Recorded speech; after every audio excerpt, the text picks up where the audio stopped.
कशिश मिश्रा जी पुणे से। जय श्री गणेश महाराज जी। महाराज जी आपके चरणों में दंडवत प्रणाम। महाराज जी आपका सत्संग सुनने से पहले जाने अनजाने में बहुत सारे पाप हुए थे, जिंदगी में अभी भी कभी कभी हो जाते हैं, बाद में लगता है नहीं करना चाहिए था। महाराज जी मैं इस लायक लाडली जी मुझे कब बनाएंगी? मैं रोज नाम जप करने का प्रयास तो करता हूँ, बट अभी भी मेरे से पाप हो जाते हैं। बाद में बहुत ही दुख होता है कि श्री कृष्ण देख रहे हैं, तू ऐसा नालायक, मैं कैसे लायक बनूं महाराज? देखो, हम ये प्रोत्साहन दे रहे हैं आपको। पहले था आप अपनी गलतियों को गलती मानते ही नहीं थे, समझ रहे हैं ना। आज है कि आप अपनी गलतियों को गलती मानने लगे हैं, मतलब सुधार हुआ है ना। आप जहां 100 थी वहां 20 रह गई, 20 में भी आप दुखी हो कि मेरी गलतियां चली जाएं। इसका मतलब सतमार्ग का प्रकाश हो रहा है, आपका हृदय पवित्र हो रहा है।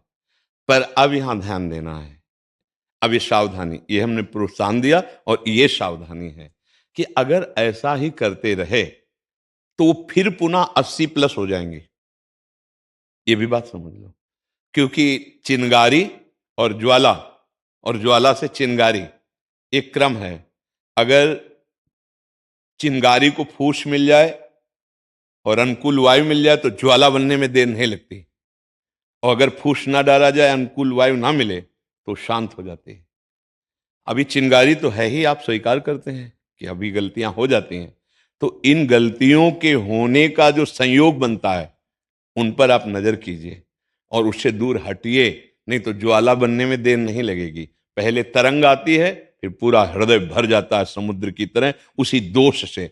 आप थोड़ा बचे हैं, भी कदम आगे बढ़ा रहे हैं, पर आग बुझी नहीं है। नाम जप कीजिए और धर्मयुक्त भोग भोगिए। आप गृहस्थ में हो, यदि आपका ब्याह हो चुका है तो आप पाणी ग्रहण संस्कार की पद्धति के अनुसार गृहस्थ में जिए। आप दूसरी माताओं बहनों की तरफ गंदी दृष्टि रोकिए, नहीं तो बेविचारी की शुभ गति नहीं होती।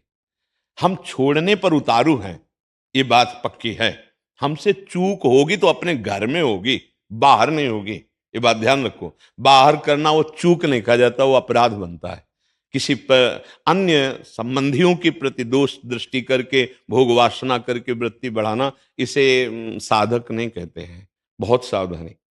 यद्यपि प्रोत्साहन इसलिए दिया कि आप 100 से 20 में आ चुके, 80 छोड़ रहे हैं, पर वो कोई खास बात नहीं, क्योंकि 20 को 100 बनने में देर नहीं लगती है। छोड़ने में आपको सालों लग सकते हैं, लेकिन वहां पहुंचने में, पुनः उसी स्थिति में आने में 5 मिनट लगते हैं। वो पूरा हृदय विषयी हो सकता है। इसलिए आप सावधान रहिए, अपने को एक सीमा में रख लीजिए। और ऐसा नहीं कि हम नहीं छोड़ सकते, आप छोड़कर दिखा रहे हैं ना अपने अंदर, आप कुछ तो छोड़ दिए ना। तो ये मन है, जब आप छोड़ने को कहोगे तो उदास होने लगेगा, ये आपका साथ देना बंद करेगा, ये आपको निराश करेगा। आप इसकी चालबाजी से हारिएगा नहीं, ये आपके अनुकूल ही बनना पड़ेगा, क्योंकि आपके बिना ये कुछ नहीं कर सकता है। और अगर इसको आपने कहीं नाम जप में लगा दिया और संयम में ले आए तो आप जीवन मुक्तता की तरफ बढ़ जाएंगे गृहस्थ होते हुए। नहीं तो इस सबको फंसाकर भ्रष्ट ही किए हुए है। ऐसी स्थिति ला देता कि मैं भोग के बिना जी नहीं सकता, लिख लो। ऐसी स्थिति ला देगा कि मैं इस नशा के बिना, इस व्यभिचार के बिना, इस खाद्य के बिना मैं रह नहीं सकता। आप कुछ भी हो, इतना कमजोर कर देगा। आज तो कम से कम सत्संग का बल आपके अंदर जागृत हुआ कि आप लड़ना शुरू कर दिए, आप उसको परास्त करने की चेष्टा कर रहे हैं। नहीं तो ये इतना दबा देता है, उत्साहहीन कर देता है कि वो व्यक्ति, अब मैं नहीं जी सकता, अब मर भले जाऊं, मैं ये नहीं छोड़ पाऊंगा। उसके अंदर ऐसी कमजोरी पैदा कर दे। अभी तो धन्यवाद है कि आपको सत्संग के वचन पालन करने का उत्साह बचा है, नहीं तो अध्यात्म विहीन जीवन, नारकी जीवन ये मन बना देता है। तो हमें सावधान रहना है, कहीं जो हम कदम आगे बढ़ा चुके हैं फिसल कर वहीं ना पहुंच जाएं। और अगर एक बार फिसल कर वहां पहुंच गए तो दोबारा उत्साह आना बहुत कठिन होता है। लगता है यार देखो, कई महीने से हम ऐसे चल रहे थे, फिर हम भ्रष्ट हो गए, इसका मतलब हम नहीं निकल पाएंगे। फिर उन्हीं भोगों में वो प्रियता कर बैठता है। कमजोर मत बनना।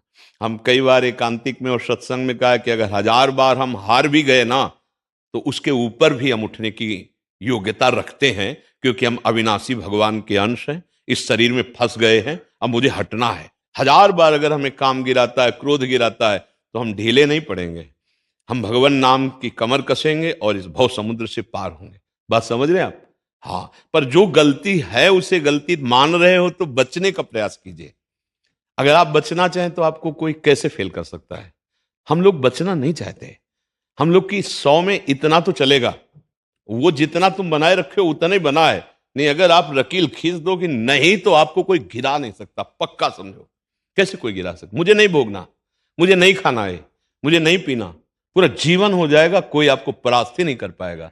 पर हमारे अंदर एक कमी रहती है, उसमें सुख बुद्धि रहती है। अंदर, बाहर से तो हम त्यागना चाहते हैं, पर अंदर से हमारे अंदर उसमें सुख बुद्धि है, वो सुख बुद्धि हमें गिरा देती है। फिर बाद में पश्चाताप होता है, क्योंकि जो हमने चिंतन में सुख पाया वो क्रिया में नहीं मिला। फिर लगता है कि नहीं नहीं गलत है, फिर रोकना चाहते हैं, फिर थोड़ा समय हुआ, फिर चिंतन बनता है उसका। ये खास बात ध्यान रखनी है, जब हमको मन गिराता है उस समय हम भगवान को भूले हुए होते हैं। अगर उसका चिंतन न बनने पावे तो कोई भी भोग परास्ती नहीं कर सकता। जहां हम उसके ध्यान में, उसके चिंतन में डूबे, तहां आसक्ति प्रकट हुई, संकल्प बना, क्रिया बनी, बस नष्ट हो गई, यही होता चला जा रहा है। तो चिंतन को रोकने के लिए हम बार बार सबसे प्रार्थना करते हैं, कोई कठिन बात नहीं। जहां आपका गलत चिंतन होने लगे, नाम कीर्तन करने, उस समय नाम जप नहीं चलेगा, उसमें नाम कीर्तन करे। मन आपको रोकेगा, मत करो नाम कीर्तन। देखो हम तुम्हें सुख प्रदान करने वाली बात बता रहे हैं, इसका चिंतन करो, इसका संकल्प करो। पर आप सावधान रहें, अगर नाम चल रहा है, नाम कीर्तन चल रहा है, नहीं उसमें मन लग रहा तो सत्संग सुनने लगो, नहीं हो रहा तो उस संयोग से हट जाओ। जहां भ्रष्ट होने का संयोग आए, हट जाओ, बिल्कुल हट जाओ, दूर हट जाओ। जैसे किसी की गोद में काला सर्प गिरे, कोबरा सांप गिरे, तो वो बिना विचार के पहला काम करेगा, फटक देगा दूर, करेगा ना। ऐसे ही अधर्म युक्त यदि विषय सेवन का नंबर है तो भाग पड़ो। जैसे सांप को देखकर भागे, ऐसे भाग पड़ो, फिर बाहर विचार तुम्हारा ठीक हो जाएगा। अगर उसके संयोग में रहे तो नष्ट हो ही जाएंगे, क्योंकि इतना ज्ञान नहीं है कि जित संग दोषा, वो दोष युक्त क्रिया का संग हो रहा है, आप अपने स्वरूप में स्थित हैं। इसलिए सावधान रहिए, और ये ढील मत दीजिए कि हमने 80 छोड़ दी है, अब 20 रह गई। 80 होने में, प्लस होने में देर नहीं लगेगा, ये माया है। जब तक कोई भी भोग वासना है तब तक उपासक को धर्मयुक्त भोग भोगना चाहिए, चाहे गृहस्थी में हो चाहे विरक्ति में हो। धर्म विरुद्ध आचरण फिर उसको भ्रष्ट कर देगा। तो गृहस्थी में तो बहुत सुविधाएं हैं, विरक्त को तो पूरे जीवन चौड़े पे लड़ाई लड़नी होती है, गृहस्थ को किले की लड़ाई है। विरक्त को तो आजीवन चौड़े पे लड़ना है, हर विकार से लड़ना होता है। तो इसलिए धन्यवाद है आपको कि आप गृहस्थ में होते हुए भगवत मार्ग में चलने की चेष्टा कर रहे हैं, पर वो सावधान रहिए। महाराज जी, हमें गृहस्थ में नहीं जाना है, हमें विरक्त रहना है। तो अगर हम हमारे माता पिता से थोड़े वो हो जाएंगे कि ये गृहस्थ में जा रहा है, तो ये पाप हमें। माता पिता की सेवा के लिए कौन है? बहनें हैं हमारी। नहीं, बहनों से काम नहीं चले, ऐसे ही रहो, मत करो ब्याह अगर तुम्हारी इच्छा नहीं तो। जब तक माता पिता हैं उनमें भगवान का भाव करो, सेवा करो, इसके बाद आजीवन के लिए वैरागवान हो जाना। ऐसे ही रहो जैसे रह रहे हो, कुछ नहीं। हमारी बात समझ लो, कहीं भाग के नहीं जाना। कोई बाहरी परिवर्तन से भगवान नहीं मिलते, उद्देश्य के परिवर्तन से भगवान मिलते हैं। अपने माता पिता को भगवान समझ लो और उन्हीं की सेवकाई करो, और जब शरीर पूरा हो जाए तो आप आचार्य परंपरा से, किसी भी आचार्य परंपरा से वेश ले लो और भिक्षावृत्ति से जीवन निर्वाह करो। पर माता पिता की सेवा बच्चा भगवान की सेवा है। अब तुम विरक्त हो जाओ और बहनें सेवा ना करें तो बूढ़े माता पिता का ये जीवन फिर कष्ट। देखो, एक समय होता है जब हम अपनी बिल्कुल सेवा नहीं कर सकते, तब तक मेरी माँ ने सोच उठाई, अपना दुग्ध पान कराया, लघुशंका उनके ऊपर कर दी, तो उन्होंने कभी बुरा नहीं माना, हमारी सेवा करके इतना बड़ा किया। अब उनकी अवस्था आ रही, कोई बिस्तर पर शौच कर सकते हैं, लघुशंका कर सकते हैं, वो स्वयं पानी नहीं ले सकते। अब हमारा नंबर आया है, अब हमको ये सेवाएं करनी है। कभी हमको ऊबना नहीं है, वो हमें गाली दें तो हमें नाराज नहीं होना है। देखो, छोटे बच्चे को देखो, जब वो उस माँ के अनुकूल वो वृत्ति नहीं करता, माँ को पीटने लगता है। छोटा बच्चा है ना, चढ़ा गोद में है, और ऐसा लगा कि हमें ये चाहिए और नहीं दिया, तो माँ को पीटा, तो माँ क्या करती है? हंसती है। अब आपका नंबर आ गया, वो गाली दे सकते हैं कि ये कोई सेवा नहीं करता है। आप कहोगे कि हम रात दिन इनके लिए तो सेवा कर रहे हैं, हमारी निंदा कर रहे हैं। नहीं, निंदा सहो, गाली सहो और उनकी सेवा कर लो, तो ज्यादा आपको परिश्रम नहीं पड़ेगा भगवत प्राप्ति में। हमारी बात मान लेना, वही भगवान है, माता और पिता के हृदय में। हाँ, राग रहित हो जाओ, ऐसे ही रहो जैसे। देखो, प्रणाम नमस्कार, बहुत भजन जाता है इससे।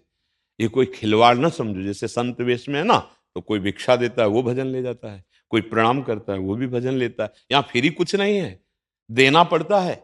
ऐसे नहीं कि कोई प्रणाम कर रहा है आप, नहीं, आपका भजन जा रहा है, कोई आपको कपड़े दे रहा है, कोई आपके पैर छू रहा है। तो संतों का क्या होता है, सारा सुकृत लोक मंगल के लिए चला जाता है, और दुष्कृत निंदा करने वाले जो पूर्व का जमा होता है, पाप और पुण्य रहित वो भगवत प्राप्त हो जाते हैं। वो शुभ और अशुभ दोनों के त्यागी होते हैं। तो आप गृहस्थ में आपको कोई प्रणाम नहीं करेगा, आपको कोई जान नहीं पाएगा, इतने बड़े भगत हो, आपकी पूंजी पूरी जमा रहेगी, और अपनी मेहनत से कमाओ और माता पिता की सेवा करो, नाम जप करो, आगे चलकर विरक्त भाव प्रगट में ले लेना, अभी अंदर से विरक्त रहो। ठीक समझ रहे ना? भागना मत, माता पिता को छोड़कर मत भागना, अगर मेरी बात मानते हो। आजकल नए बच्चे सबसे बड़ा अपराध यही कर रहे हैं कि जहां माता पिता को अनुकूल करके संपत्ति लिखा ली, धक्का मार के बाहर कर दिया, तो तुमको भगवान ऐसी जगह धक्का मारेंगे कि तुम खड़े भी नहीं रहोगे। बहुत प्रचंड वो है, तिनकर काल रूप में भ्राता, दंड विधान करने वाले बड़े न्यायाधीश भगवान है, वहां कोई घूस नहीं चलती है। और वो जब दंड विधान करते हैं तो फिर सह पाना बड़ा मुश्किल होता है। हमें लगता है अगर हम गृहस्थी में ठीक से चलें तो बिना किसी तपस्या के भगवत प्राप्ति हो जाएगी। नाथ सकल संपदा तुम्हारी, मैं सेवक हम मान गए कि तुम्हें स्त्री की आवश्यकता नहीं है, आप ब्रह्मचर्य से रहना चाहते रहिए, लेकिन आप भेष परिवर्तन मत कीजिए, अपने माता पिता की सेवा कीजिए। ठीक है?